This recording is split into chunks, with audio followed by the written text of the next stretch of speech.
Hi hello ನಮಸ್ತೆ ಎಲ್ಲರಿಗೂ. ಎಲ್ಲರೂ ಹೇಗೆ ಇದ್ದೀರಾ ಫ್ರೆಂಡ್ಸ್? ಇವತ್ತು ಬಸಳೆ ರೆಸಿಪಿ ಮಾಡುವ ಬನ್ನಿ ಫ್ರೆಂಡ್ಸ್. ನನ್ನ ಅಮ್ಮನ ಕೈ ರುಚಿ ಇವತ್ತು. ಎಷ್ಟು ಫ್ರೆಶ್ ಇದೆ ನೋಡಿ, ಬಸಳೆ ಕ್ಲೀನ್ ಮಾಡಿಟ್ಟಿದ್ದೀನಿ. ಬಸಳೆಗೆ ಬೆಸ್ಟ್ ಕಾಂಬಿನೇಷನ್ ಅಂದರೆ ಅಲಸಂದೆ ಬೀಜ ನೋಡಿ. ಅಲಸಂದೆ ಬೀಜನ ನೆನೆಸಿಟ್ಟಿದ್ದೀನಿ.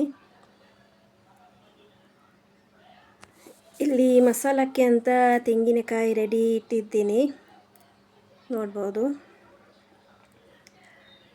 ಅಮ್ಮ ಇವಾಗ ಮಸಾಲಕ್ಕೆ ಅಂತ ಮೆಣಸು ಹಾಕಿದ್ದಾರೆ, ಅದಕ್ಕೆ ಸ್ವಲ್ಪ ಕೊತ್ತಂಬರಿ ಹಾಕಿದ್ದಾರೆ, ಮತ್ತು ಮೆಂತೆ, ಸ್ವಲ್ಪ ಮೆಂತೆ, ನಂತರ ಅದಕ್ಕೆ ಸ್ವಲ್ಪ ಸಾಸಿವೆ, ಜೀರಿಗೆ, ಬೆಳ್ಳುಳ್ಳಿ, ಕರಿಬೇವು ಹಾಕಿ ಫ್ರೈ ಮಾಡಬೇಕು.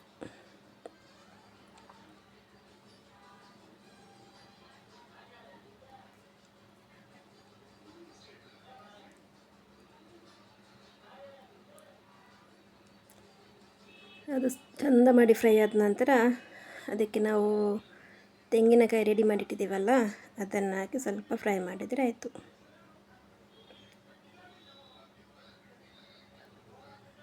ನೋಡಿ, ತೆಂಗಿನಕಾಯಿ ಹಾಕಿದ್ದಾರೆ ಅಮ್ಮ.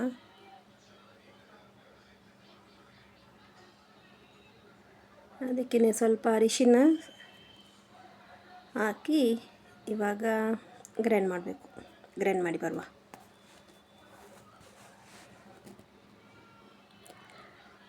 ಹಾಗೆಯೇ ಇಲ್ಲಿ ಪಾತ್ರೆಗೊಂದು ಸ್ವಲ್ಪ ನೀರು ಹಾಕಿ ನಾವು ನೆನೆಸಿಟ್ಟ ಅಲಸಂದೆ ಬೀಜನ ಉಪ್ಪು ಸೇರಿಸಿ ಸ್ವಲ್ಪ ಬಾಯ್ಲ್ ಆಗಲಿ ಅದು. ಮತ್ತು ಅದಕ್ಕೆ ನಾವು ಬಸಳೆ ಕ್ಲೀನ್ ಮಾಡಿಟ್ಟಿದ್ದೇವಲ್ಲ, ಅದನ್ನು ಸೇರಿಸೋಣ. ಅದಕ್ಕೆ ಸ್ವಲ್ಪ ಒಂದು ಟೊಮೆಟೊ, ಒಂದು ಈರುಳ್ಳಿ, ಮೆಣಸಿನಕಾಯಿ ಹಾಕಿ ಅದು ಸ್ವಲ್ಪ ಬಾಯ್ಲ್ ಆಗಲಿ. ತುಂಬ ಈಸಿ ರೆಸಿಪಿ ಇದು, ತುಂಬ ಟೇಸ್ಟ್ ಆಗುತ್ತೆ. ಗ್ರೈಂಡ್ ಮಾಡಿದ ಮಸಾಲ ಉಂಟಲ್ಲ, ಅದನ್ನು ಹಾಕಿ ಎಷ್ಟು ನೀರು ಬೇಕು ನೋಡಿ, ಮತ್ತು ಒಂದೆರಡು ಬಾಯ್ಲ್ ಬರಲಿ.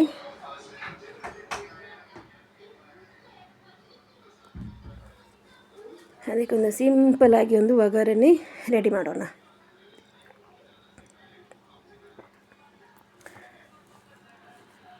ನೋಡಿ ಎಷ್ಟು ಚಂದ ಬಾಯ್ಲ್ ಬರ್ತಾ ಉಂಟು ನೋಡಿ.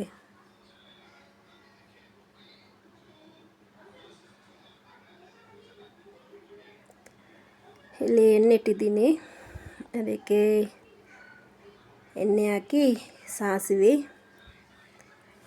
ಸ್ವಲ್ಪ ಜೀರಿಗೆ, ಒಂದು 2-3 ಬೆಳ್ಳುಳ್ಳಿ, ಮತ್ತು ಬೇವ್ರೆ ಹಾಕಿ ಒಗ್ಗರಣೆ ರೆಡಿ.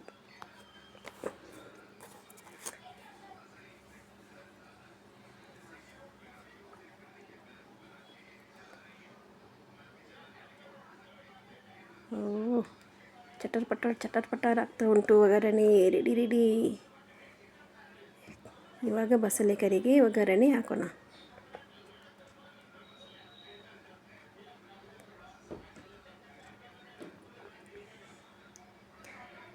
ರೆಡಿ. ಇವಾಗ ನೋಡಿ, ಬಸಳೆ ಕರಿ ರೆಡಿ ಟು ಈಟ್.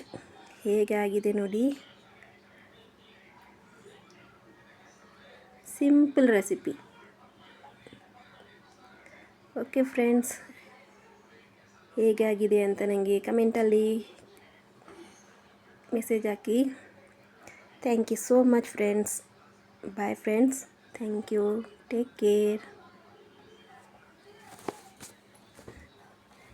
ನಾನು ವೀಡಿಯೋ ಮಾಡ್ತಂದಿಲ್ಲ.